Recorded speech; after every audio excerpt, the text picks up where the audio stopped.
అన్నయ్య అన్నయ్య నువ్వు నెయ్యి వేసుకుని చారు బాగా కలుపుకుంటావు పెట్టవా అన్నయ్య అని అడిగేదానివే.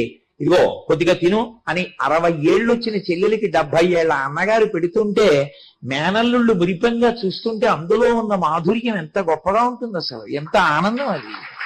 దానికి ఎన్ని కోట్ల సాటి వస్తుంది. ఇంటికొచ్చిన ఆడపిల్లతో అభిప్రాయ భేదం ఉన్నవే మాట్లాడక్కర్లేదు. ఏమ్మా బాగున్నావా అని మర్యాద పురస్సరంగా ఆ చిన్నతనం ఆ సంతోషం అన్నీ కలిసి మాట్లాడుకుంటే చాలు, ఎంత ఆనందంగా ఉంటుందో.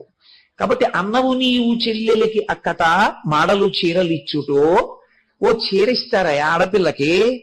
ఎంత ఐశ్వర్యవంతురాలు కానివ్వండి అత్తవారింటి వైపు, పుట్టింటికి వస్తే 30 రూపాయల చీర పసుపు కుంకం పెడితే మా నాన్నగారు పెట్టారు మా అన్నయ్య పెట్టారని మురిపంగా పెట్టుకెళ్ళి ఆడపిల్ల కట్టుకుంటుంది. ఆడపిల్ల మనసు లాంటి మనసు లోకంలో ఉండదు. తాను ఎంత ఐశ్వర్యవంతురాలైనా కావచ్చు.